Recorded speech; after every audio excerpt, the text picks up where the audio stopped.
गनीमत समझकर हिफाजत से रखना,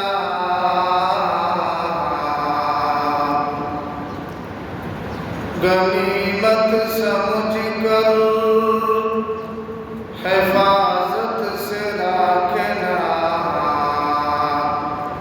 है आंखों का सुरमा गुबारे मदीना।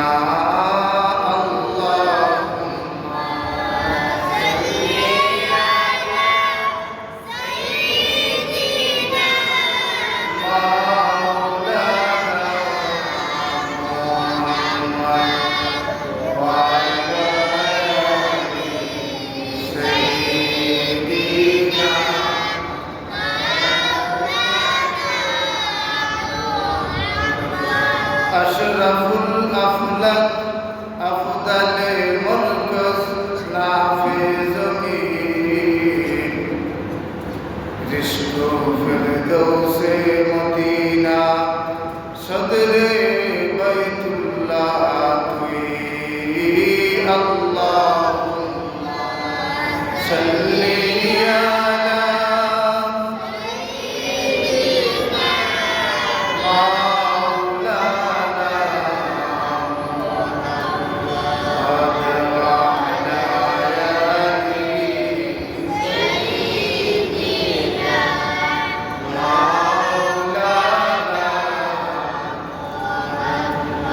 हमारी तरफ से नाफ है नियाज़ी, तुझे शाहे नमदारे मदीना।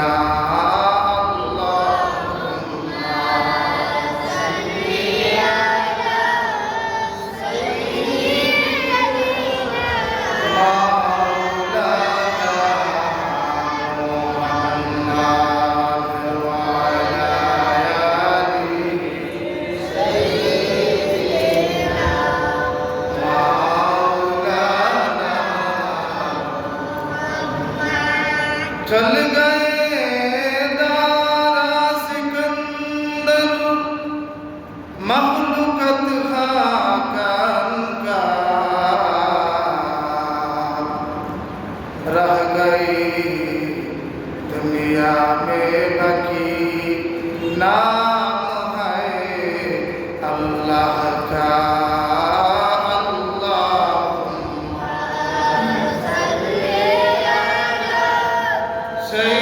सईदीना मौलाना मुहम्मद वाला आली सईदीना मौलाना मुहम्मद। अल्लाहुम्मा सल्ली व सल्लिम मजिद बारिक अलैहि। अल्हम्दुलिल्लाह, महान रब्बुल आलमीনের দরবারে অসংখ্য গণিত শুকরিয়া। আল্লাহ পাক রব্বুল আলামিন পবিত্র জিলকদ মাসে তৃতীয় শুক্রবার আল্লাহর পবিত্র মসজিদে আসার এবং বসার তৌফিক দান করেছেন। সেই হিসাবে মহান রব্বুল আলামিনের দরবারে শুকরিয়া আদায় করি। আলহামদুলিল্লাহ। ঈদের আগে আমরা 2 শুক্রবার পাই। মহান রব্বুল আলামিনের দরবারে আরো শুকরিয়া। আল্লাহ পাক রব্বুল আলামিন হজ্জর চাঁদে হজ্জর মাসে হজ সংক্রান্ত বিষয় নিয়ে আলোচনা করার আমাদেরকে আল্লাহ তৌফিক দান করেছেন। আপনারা শুনবার তৌফিক দান করেছেন বিদায় আমরা শুকরিয়া আদায় করি। আলহামদুলিল্লাহ। আমার আজকের আলোচ্য বিষয় হচ্ছে হজ্জের ফরজ 3টা। হজ্জের 3টা ফরজের মধ্যে 2 নম্বর যে ফরজ এটা হচ্ছে আরাফাতের ময়দানে অবস্থান করা। আজকের আমার আলোচনার বিষয় হচ্ছে ঐতিহাসিক সেই আরাফাতের ময়দান। আল্লাহ পাক রব্বুল আলামিন যদি তৌফিক দান করেন, আমাকে কিছু কথা বলার, তাহলে ইনশাআল্লাহ কিছু আলোচনা করার চেষ্টা করব। মা তৌফিক ইল্লা বিল্লাহ, আলাইহি তাওয়াক্কালতু ওয়া ইলাইহি উনীব। আল্লাহ রাসূল সাল্লাল্লাহু আলাইহি সাল্লাম বলেন, আল হাজ্জু আরাফা। সাহাবায়ে কেরামের প্রশ্ন করলেন, ইয়া রাসূলুল্লাহ, হজ কি? আল্লাহ রাসূল সাল্লাল্লাহু আলাইহি ওয়াসাল্লাম বলেন, আরাফার নাম হচ্ছে হজ। তাহলে এটা একটা গুরুত্বপূর্ণ বিষয়। আরাফাতের নাম হচ্ছে হজ। আরাফার ময়দান এমন একটা ময়দান, যেই ময়দানের সাথে ঐতিহাসিক সম্পর্ক হযরতে আদম এবং হাওয়া,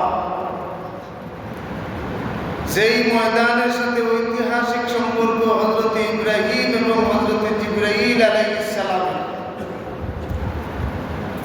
যেই ময়দানের সাথে সম্পৃক্ত স্বয়ং রাসূল মকবুল সাল্লাল্লাহু আলাইহি ওয়াসাল্লামের সাহাবায়ে কেরামের স্মৃতিধন্য জায়গা। এছাড়া অসংখ্য অগণিত নবী রাসূলদের পদদলিত ধন্য স্মৃতিধন্য জায়গা হচ্ছে পবিত্র আরাফাতের ময়দান। যেই ময়দান মধ্যে অবস্থান করলে, যেই ময়দানের মধ্যে হজ্জের সময় অবস্থান করলে আল্লাহ পাক রব্বুল আলামিন জীবনের সমস্ত গুনাহ মাফ করে দেন। সুবহানাল্লাহ। যেই ময়দানের বিষয়ে আল্লাহ রাসূল সাল্লাল্লাহু আলাইহি ওয়াসাল্লাম এক নয় একাধিক হাদিসের মধ্যে যার বর্ণনা করছেন। আল্লাহ রাসূল সাল্লাল্লাহু আলাইহি ওয়াসাল্লাম বলেন, মা মিন ইয়াউমি আকসারা মিন আন ইউতিকাল্লাহু ফীহি আবদান মিনান নার মিন ইয়াউমি আরাফা। আর এমন কোনো দিন নাই যেই দিন আরাফার সমতুল্য, মানে আরাফার দিন যত মানুষে মাফ করে দিন আল্লাহ, এর চাইতে উত্তম দিন আর নাই। মানে আরাফার দিন আল্লাহ অসংখ্য গণিত মানুষকে মাফ করে দিন। এরপরে আল্লাহ রাসূল সাল্লাল্লাহু আলাইহি সাল্লাম বলেন, ওয়া ইন্নাহু লা ইয়াজনু সুম্মা ইউবাহি বিহুমুল মালাইকাতু ফায়াকুলু মা আরাদা হাউলাহি। আল্লাহ পাক রব্বুল আলামিন আরাফার দিন বান্দাগুলোর নিকটবর্তী বান্দাগুলোর নিকটবর্তী আল্লাহ পাক রব্বুল আলামিন হয়ে যায়। ওইয়া ফেরেশতা করে ডাক দিয়া বলেন, ফেরেশতা হও, তোমরা সাক্ষী থাকো, তোমরা দেখো আল্লাহ পাক রব্বুল আলামিন গর্ব করো কাপড় পরিহিত অবস্থায়, বালা কোনো কাপড় নাই, বালা কোনো খানি নাই, এমন এক অবস্থায় সূর্যের তাপের মধ্যে আমার বান্দায় সারাদিন অবস্থান করে। তোমরা দেখো আমি আল্লাহ এই সমস্ত আমার বান্দাগুলোর লাগে আজকে তোমাদের নিকট গর্ব করলাম। সুবহানাল্লাহ।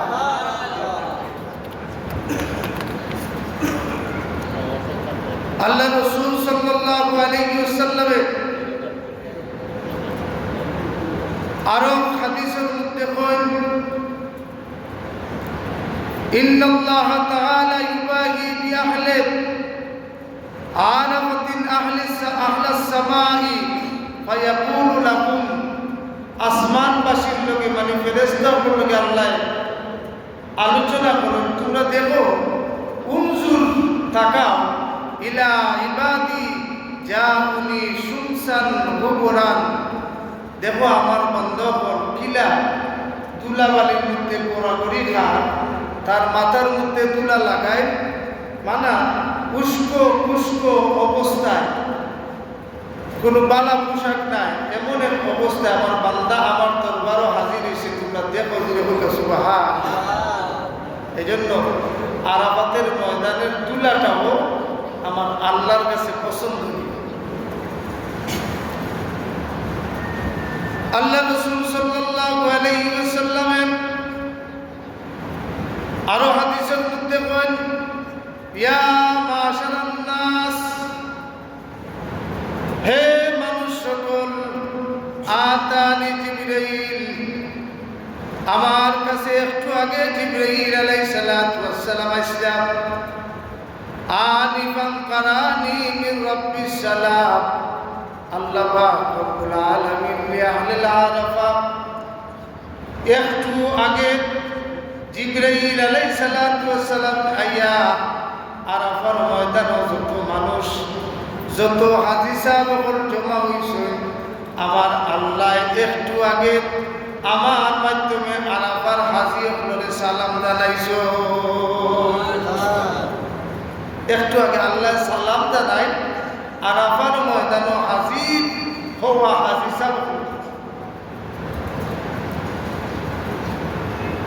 ওয়াহলিল মাশারিল হারাম ওয়া দামিনানুহুম তাবিয়াত, আল্লাহ রাসূল সাল্লাল্লাহু আলাইহি সাল্লামে বলেন, যারা মুজদলিফার মধ্যে অবস্থান কররা, মাশারে হারাম মানা মুজদলিফা, আরাফা আর মুজদলিফার যে সমস্ত হাজী হলে অবস্থান করবা, এরারে আল্লাহ সালাম জানায়, এরারে সালাম জানায়। যদি আবার সুবহানাল্লাহ। হযরত ওমর রাদিয়াল্লাহু তাআলা বলেন, ইয়া রাসূলুল্লাহ, ইয়া হাবিবাল্লাহ, নবী গো, আল্লাহ যে সালাম জানাইলা আরাফার ময়দানের হাজী হলো রে, এটা কি শুধু আজকের হাজী সাহেব লাগি আমরা যে উপস্থিত? ইয়া রাসূলুল্লাহ, আপনার লোকের সাহাবায়ে কেরাম উপস্থিত খালি এরার লাগি নি নবী? আল্লাহ রাসূল সাল্লাল্লাহু আলাইহি সাল্লাম বলেন, এই সালামটা এখন শুধু নাই, কিয়ামত পর্যন্ত যত হাজী হল হজ্জের উদ্দেশ্যে আরাফার ময়দান আইবা, আমার আল্লাহর পক্ষ থেকে সমস্ত হাজী হলের কাছে সালাম, সমস্ত হাজী সাহেবের সালাম। দুঃখ লাগে, কষ্ট লাগে, কিছু মানুষের জ্ঞান পাবে হলে হজগিয়া কিতাব হতায় দেখালে টেকা নষ্ট করা, শুনে হোক আউযুবিল্লাহ, হজগিয়া বলে টেকা নষ্ট করা। এগুন তোর কুরআন হাদিস তোর জ্ঞান নাই, এগুন যেটা কইতে হবে মুসলমান, ইতারে মানুষ এখন পণ্ডিত, ইতারে এখন পণ্ডিত চক্ষু দাইয়া কয় কয় হজগিয়া এটা টেকা নষ্ট করা। আবার শুনে হোক আউযুবিল্লাহ, আউযুবিল্লাহ। এই যে মর্তবা আর দুনিয়ার কোনো জায়গাত গেলে পাইব না, আর দুনিয়ার কোনো জায়গাত গেলে সালাম মিলত না। আল্লাহর পক্ষ থেকে সালাম মিলব কোথায়? আরাফার ময়দান। আল্লাহ রাসূল সাল্লাল্লাহু আলাইহি সাল্লামে বলেন, যারা হজ্জের মধ্যে আইলো, আরাফার ময়দানে অবস্থান করলো, তারারে আল্লাহ সালাম জানায়। আরাফার ময়দানে গিয়া খাম কি? আরাফার ময়দানে গিয়া খালি নফল নামাজ পড়া নাই, আরাফার ময়দানে গিয়া খাম খালি বইয়া বইয়া সুবহানাল্লাহ, আলহামদুলিল্লাহ, আল্লাহু আকবার, আর না হয় লা ইলাহা ইল্লাল্লাহু ওয়াহদাহু লা শারীকা লাহু লাহুল মুলকু ওয়া লাহুল হামদু ওয়া হুয়া আলা কুল্লি শাইইন কাদির। ও তাসবিহ পড়তায়, আরো তাসবিহ পড়ি পড়ি জীবনের গুনাহ মাফ করাইতে সুবহানাল্লাহ। আরাফার মধ্যে আর কোনো কাম নাই, নফল নামাজ পড়া লাগতো না, বইয়া বইয়া খালি সুবহানাল্লাহ পড়বানো। আরাফার ময়দানে কোন সময় যাইতা? আরাফার ময়দানও যাইবা দুই রবিবার আগে, দ্বিপ্রহর লাগবার আগে, ফজরের বাদ থাকি সুবে সাদিকর বাদ থাকি তিরপহরের আগে 2 করোর আগে গিয়ে আরাফার ময়দানে অবস্থান করবা 2 করোর আগে অবস্থান করবা কত সময় থাকবা সূর্য অস্ত যাওয়া পর্যন্ত মাগরিব পর্যন্ত এখানে থাকবা আল্লাহ পাক রব্বুল আলামিন আমাদেরকে নামাজ দিছেন রোজা দিছেন যদি কোনো মানুষে নামাজ কাজা করে শাস্তি আছে না নেই নামাজ কাজা করলে শাস্তি কিন্তু আরাফার ময়দানে নামাজ কাজা না করলে শাস্তি দিলে সুবহানাল্লাহ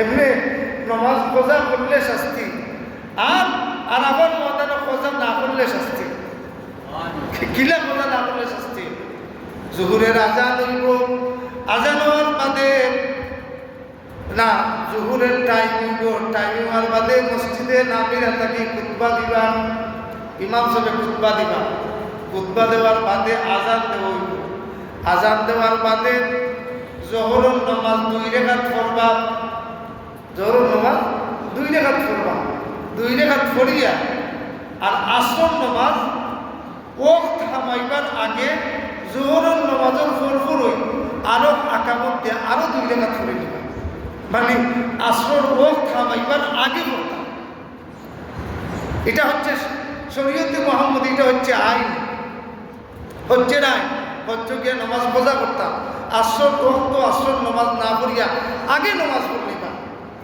ইনো আর একটা মাসলা আছে এরপরে আপনি মুজদলিফা যাইবা মাগরিবের ওয়াক্ত হইব মাগরিবের ওয়াক্ত হওয়ার সাথে সাথে আপনি আরাফার ময়দানে নামাজ পড়তে পারতা নাই নামাজ না পড়িয়া নামাজ কাজা করবা কাজা করা হচ্ছে নবীর সুন্নাত নবীও কাজা করছেন মাগরিবের নামাজ পড়বা না পড়িয়া মুজদলিফাত যাইবা মুজদলিফাত যাওয়ার বাদে এশার টাইম হইব আজান হইব আরাফার ময়দানে 1 আজান 2 একামতে 2 নামাজ আর মুজদলিফাত 1 আজান 1 একামতে 2 নামাজ সুবহানাল্লাহ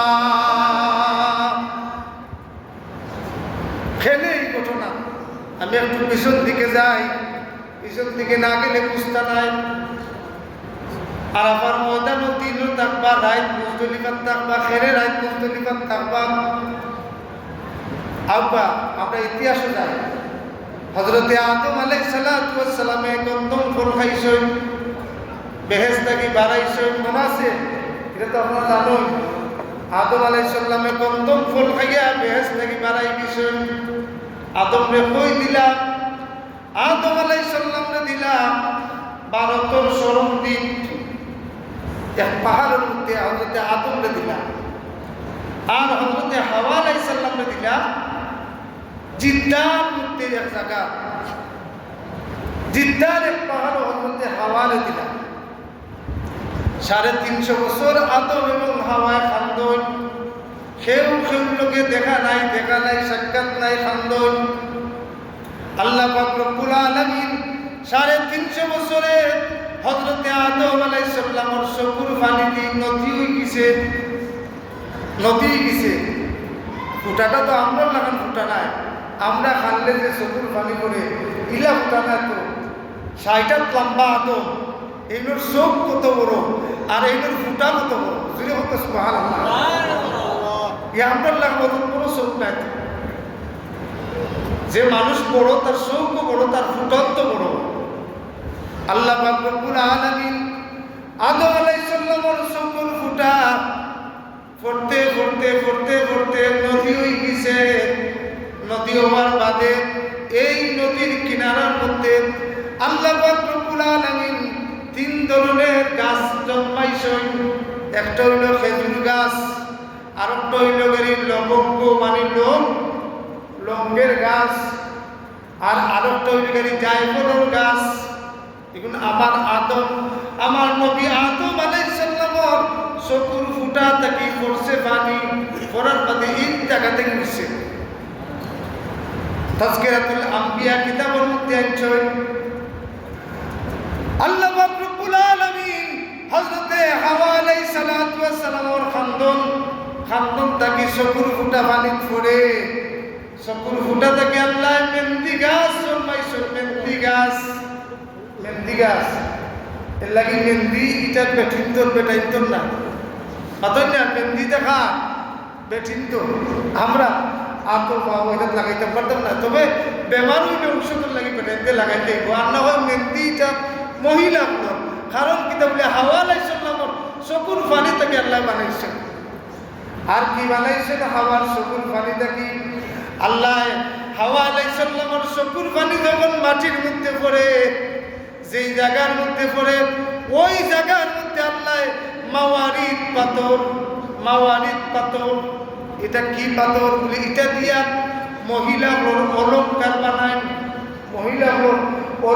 বানায় যেহেতু মাওয়ারিদ পাথর হযরতে হাওয়া আলাইহিস সালামর চকুর ফুটা থেকে বানাইছে এই কারণে সই ফিল্ম মালা ফিল্ম মহিলা বলে বেটাইতে নাই জুড়ে সুবহানাল্লাহ কইতে না সুবহানাল্লাহ আমরা থেকে তো এটা হইছে না আদম আলাইহিস সালাম থেকে এটা হইছে এটা হইছে হাওয়া আলাইহিস সালামর চকুর পানি থেকে এর লাগি সই আর মালা আর নেকলেস এটা কই যে বিনবা মহিলা বলে বিনবা হই থেকে তারা পাইছেন হাওয়া থেকে পাইছেন ইতিহাস হযরতে হাওয়া আলাইহিস সালাতু ওয়াস সালামে এইভাবে খান্দন আদম আলাইহিস সালামে এইভাবে খান্দন 350 বছর হয়ে গেছে হযরতে জিবরাইল আলাইহিস সালাম আইছেন 350 বছর বাদে জিবরাইলের দেখা আইয়া বল ও আদম নবী আস্তে আস্তে ভারত ছাড়িয়া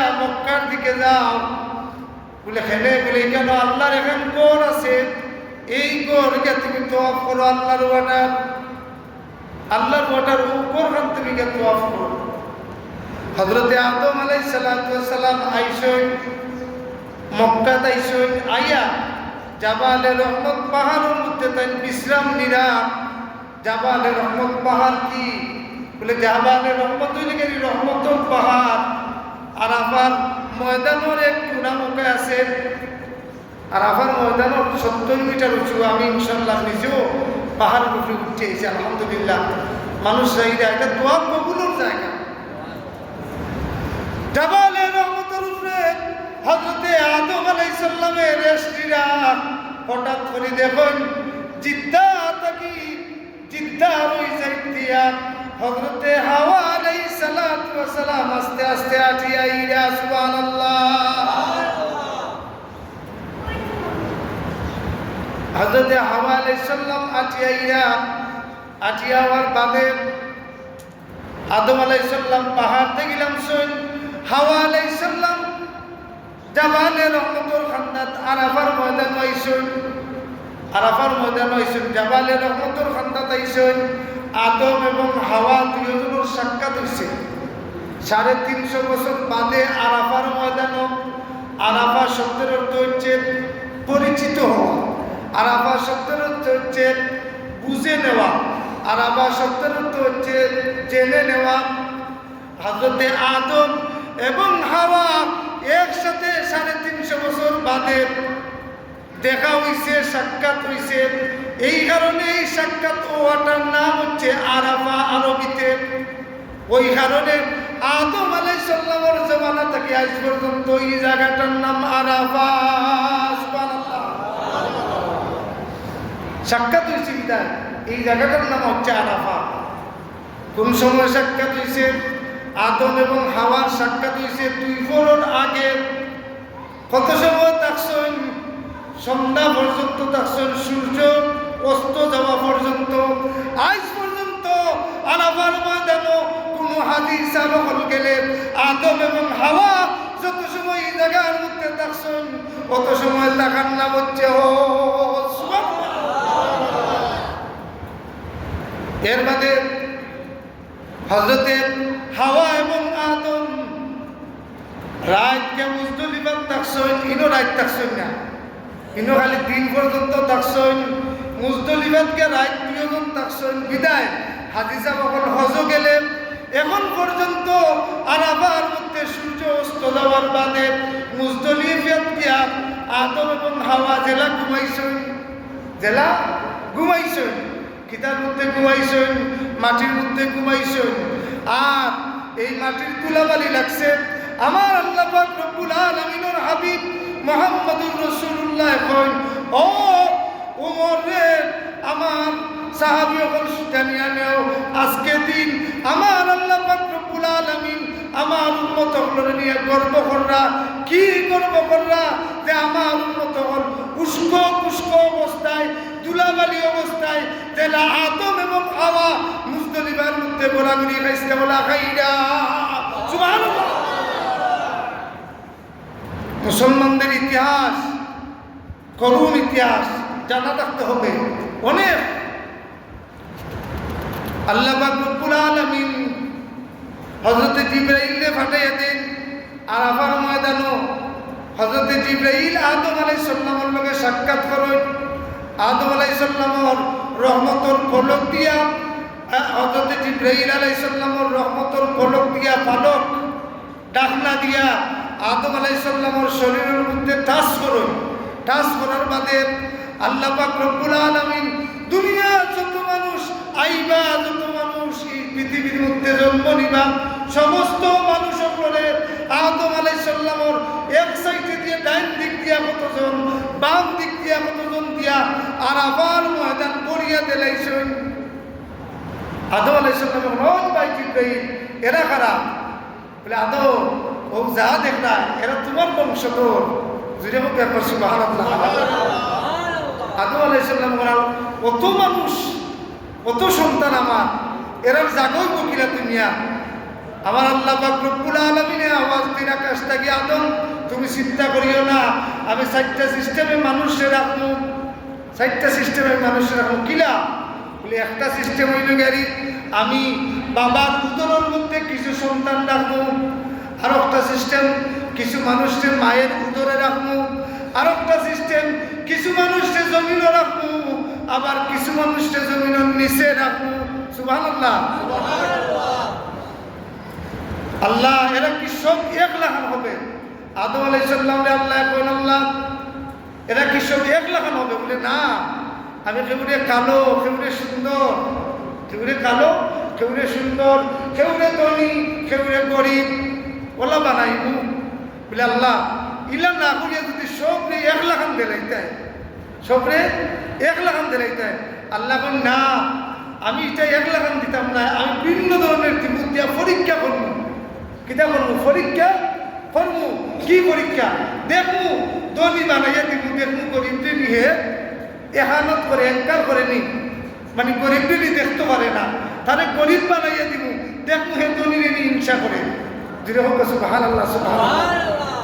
আমি বিভিন্ন ধরনের বিভিন্ন ক্যাটাগরির মানুষ দিব, দিয়ে আমি আপনার পরীক্ষা করবো। আদম, এটাই হচ্ছে আমার চূড়ান্ত সিদ্ধান্ত। হযরত আদম আলাইহিস সালাম এবং জিবরাইল আমার ডান দিকে খারাপ, আমার বাম দিকে খারাপ। হযরত জিবরাইল আলাইহিস সালাম এবং আল্লাহ পাক রব্বুল আলামিন আমারে শিখিয়ে দিয়েছেন, আপনার ডান দিকে যারা এরা মুমিন, যিনি বলতে সুবহানাল্লাহ, আর আপনার বাম দিকে যারা এরা হচ্ছে কাফির। বাম দিকের মানুষ বেশি, বাম দিকের মানুষ বেশি। তখন আল্লাহ পাক রব্বুল আলামিনের ডাক দিয়ে এখন আলাস্তু বিরাব্বিকুম, সব মানুষের উদ্দেশ্য করিয়া আমার আল্লাহ বলেন আলাস্তু বিরাব্বিকুম। এটা কোথায় ঘটে? এটা আরাফার ময়দানে ঘটে, দুনিয়ার মধ্যে ঘটে, আরাফার ময়দানে সর্বপ্রথম জমায়েত করছেন সমস্ত মানুষকে আমার আল্লাহ, এবং সর্বশেষ কিয়ামতের মতো এই আরাফার ময়দানে সমস্ত মানুষকে আবার জমায়েত করবে আমার আল্লাহ। এটা আমাদের পরিচিত হওয়ার জায়গা, এটার নাম হচ্ছে আরাফা। আল্লাহ পাক রব্বুল আলামিন বলেন আলাস্তু বিরাব্বিকুম, আমি কি তোমাদের রব নাই? সব এক বাক্যে কইছে কালু বালা, আপনি আমার রব। মুসলমানেও কইছে, কাফিরেও কইছে, হিন্দুও কইছে, খ্রিস্টানেও কইছে, সবে কইছে রব। আল্লাহ বলেন তাহলে সেজদা করো। সেজদা করো হওয়ার সাথে সাথে একগুলো মানুষ সেজদাত করে গেছেন, একগুলো মানুষ সেজদাত করে গেছেন, আর একগুলো মানুষ সেজদাত করছেন না। আবার বলছেন আল্লাহ সেজদা দেওয়ার 2-3বার আদেশ দেওয়ার বাদে আরো কিছু সংখ্যক মানুষ বাড়ছে। হযরত জিবরাইল আদমে জিজ্ঞাসা, এই যে পয়লা সেজদা দিলা একটুরে করলা না, আবার দ্বিতীয় কথার বাদে আরেকটুরে সেজদা করলে এরা খারাপ।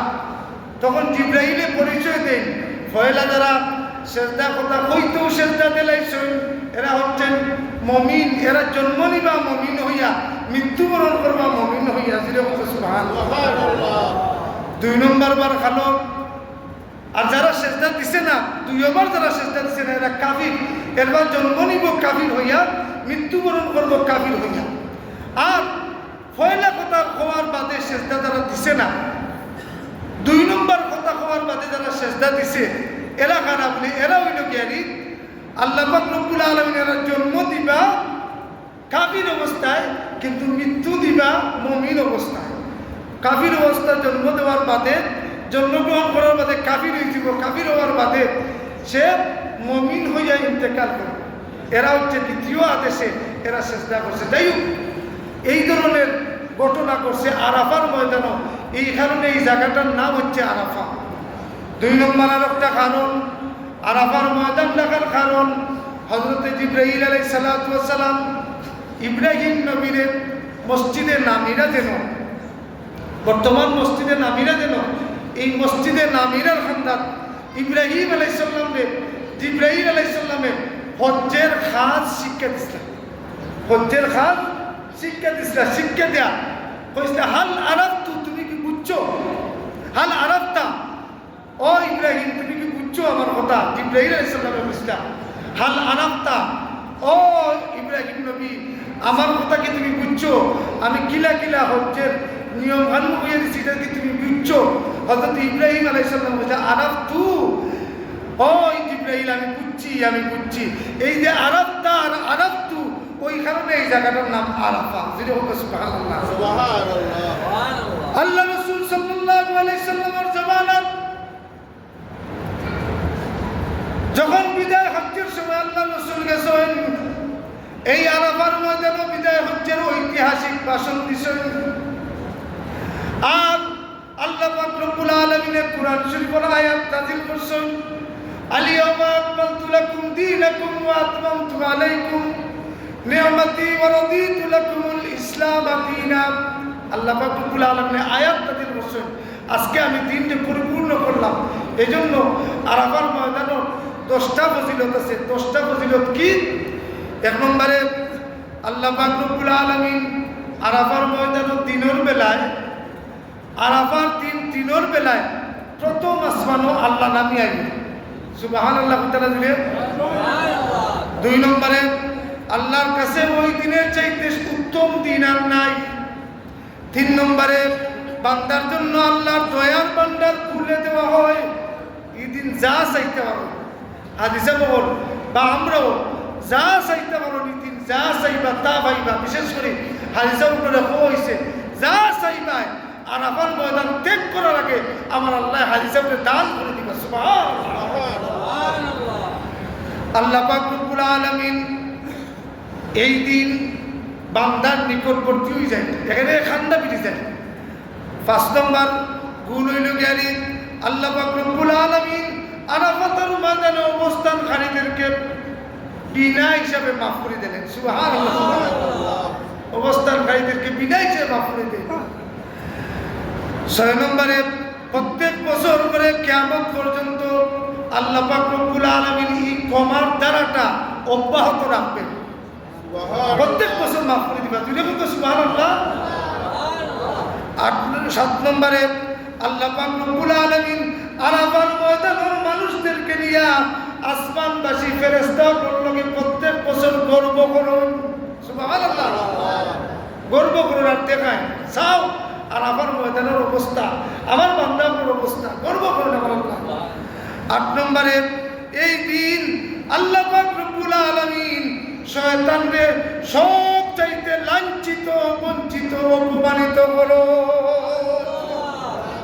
যখন হাদিসে বলেন লাব্বাইক আল্লাহুম্মা লাব্বাইক লাব্বাইক লা শারীকা লাক লাব্বাইক ইন্নাল হামদা ওয়ান নি'মাতা লাকা ওয়াল মুলক লা শারীকা লাক, লক্ষ লক্ষ কোটি কোটি হাদিস আপনার কণ্ঠ গুনিয়া শয়তান তার পিছনের রাস্তা মুখায় বায়ু বার করি করি দৌড়াইতে থাকে সুবহানাল্লাহ।